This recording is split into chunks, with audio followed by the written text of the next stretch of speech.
Bonjour et bienvenue sur Cocotte TV pour une nouvelle vidéo de présentation. Aujourd'hui, une boîte en noir et gris. Nous avons un produit Thermaltake et même du TT Premium avec le Tube Liquide 360 Ultra.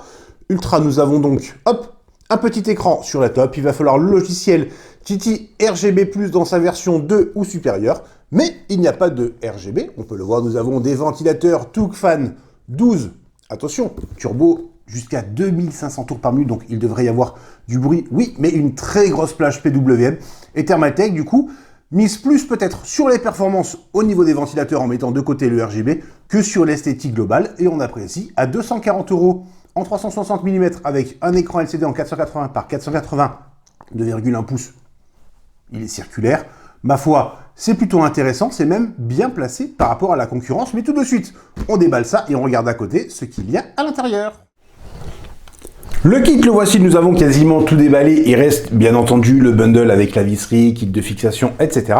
Mais aussi ce câble USB, puisqu'il faut un micro USB sur le côté ici pour brancher la pompe et l'écran et tout le reste d'ailleurs à la carte mère. Et c'est étonnant, il y a, on le voit, deux connecteurs. Bon, on met ça de côté. On commence par les ventilateurs. Nous l'avons dit, des Tucfan 12 en version super rapide turbo qui monte à 2500 tours par minute. On connaît les produits, nous les avons déjà passés en test, nous les avons eu aussi sur de l'air cooling. Et ils se montrent particulièrement intéressants. Alors, on le voit, il y a un petit film de protection au niveau du logo, qu'on enlèvera ou non d'ailleurs, ça tient parfaitement bien, il n'y a pas de problème.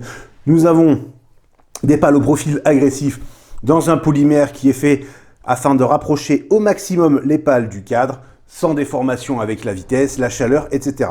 Et forcément, le hub au niveau du moteur est particulièrement imposant.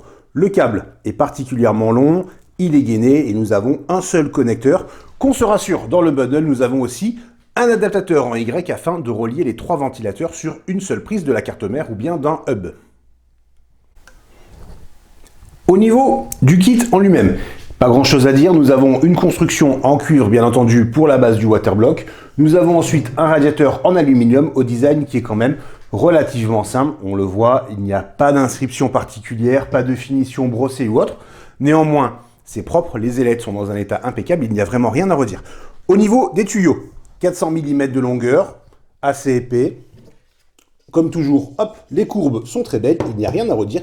Et on arrive enfin à l'essentiel. Alors nous avons un petit retour pour la vitesse de la pompe, qui tourne quand même à 3600 tours par minute, donc on verra au niveau des nuisances sonores s'il y a quelque chose sur la pompe. Et sur le dessus, nous avons donc l'écran qui va pouvoir pivoter. Alors c'est intéressant, Thermaltake fait le choix d'une solution, on va dire matérielle plutôt que logicielle pour l'écran. Ça ne nous déplaît pas, ça tourne de 0 à 270 degrés, donc vraiment, on installe le kit à peu près dans n'importe quel sens, il n'y aura pas de souci. Sur le côté, nous avons donc le petit connecteur qui va tourner, ça aussi, c'est vraiment bien vu. C'est peut-être l'intérêt. Alors, à voir ce que ça donne une fois installé, comment va partir le câble et compagnie, d'autant plus que finalement, il est assez haut. On apprécie quand ça part en bas, ça permet de le cacher un peu plus facilement. Ça va dépendre aussi de la carte mère et du boîtier. Nous avons un petit logo Thermaltake sur le côté et c'est à peu près tout, puisqu'en fait, les autres côtés sont entièrement noirs. Et bien entendu, on trouve un kit de fixation, comme souvent Intel, qui est déjà en place. Au niveau, hop, le scotch. Oh, c'est vraiment la partie sportive. Voilà. Nous avons une jolie base en cuivre, une finition très propre, avec un scotch qui était un peu fort, mais bon, ça reste du détail. Bref, ce Tube Liquide Ultra 360 mm est vraiment sympathique et on va voir prochainement ce que ça vaut au niveau des performances, mais bien entendu, c'est important au niveau de l'écran. C'est tout pour aujourd'hui.